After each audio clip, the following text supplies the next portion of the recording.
went on the internet. I looked everywhere. I was reading the comments, and they're so hateful and spiteful, and there are no doors open to working with anybody, and it's folks, the anger that I'm reading online is poisonous.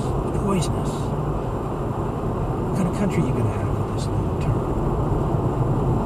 And the worst part is it solves nothing. Being angry to the point of, fist fights with other people who are your countrymen solves nothing. It divides us more. How about we unite over something that we can all agree on? And push for that the next time comes up and we have presidential choices we can't stand. What I would say to these people, they're so angry. The people that vote the wrong way, whichever way that may be, is that your anger is misdirected. Most of those people, isn't this interesting, but most of those people, given another option, will take it.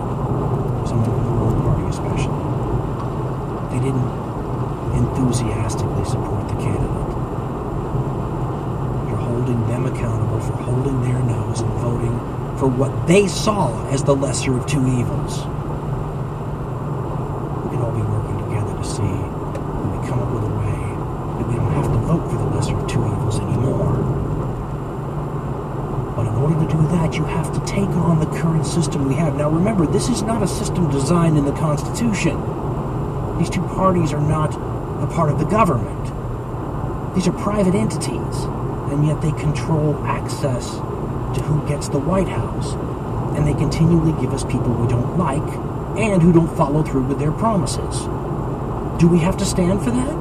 You can get mad at your countrymen for voting wrong, but even if he voted the other way, the country's not doing that great. Well, what kind of changes could we make, Dan? Well, listen, they're long shots, but they're the kind of thing that become possible in times that are extraordinary, as we said earlier in this conversation. It's extraordinary times. You have to take your blinders off and say, well, that would never happen because something that just happened is something that never could have happened. President-elect Trump is president-elect, right? All bets are off. Shoot for the moon. What do you got to lose? Things seem to be on a roll that way right now. It might be a sign of the times, don't you think? Radical thinking starts to make sense when times become radical. I mean, for example, if my numbers are right, and they may not be, I think Hillary Clinton won the popular vote, and of course she lost the Electoral College. That's not that unusual.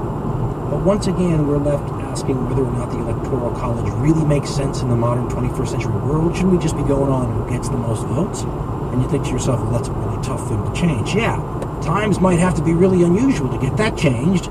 Bing. Okay, there's one thing maybe you can think of. What about the idea that would turn the lesser of two evil argument totally on its head? We mentioned none of the above in a show or two ago, which, by the way, Nevada has. That's not that unbelievable. I mean, we have a state that actually does that. But how about preference voting? A lot of people like this idea where you rank your choices. And that way, you can always say, well, listen, if Bernie Sanders doesn't get in, I want my vote to go to Hillary Clinton. But if I can vote for both of them, I want Bernie more.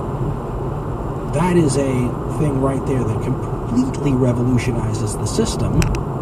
Usually you can't imagine a change that big happening. We live in interesting times, though, don't we?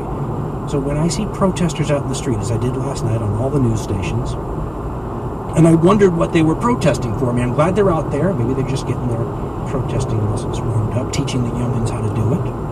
Always good to get into shape for that. I get it. I'm pro-protest. But I kept wondering what they wanted, other than to show how upset they were about things. If you want to protest for something, and maybe something you can get, conservative people on the other side of the ledger to agree with you on, is let's start talking about ways so we don't have to vote for the lesser of two evils forever. Because, as I think you can tell, because it's pretty common sense, isn't it, that eventually you end up at the same destination, no matter how slowly or quickly your voting takes you there, right? An evil destination, one way or the other. Let's fix what's broken here. You're not going to fix the voting patterns of your countrymen, but you might fix the system that gives them such poor choices to make as well. Now, I do want to point out how deliciously joyful it is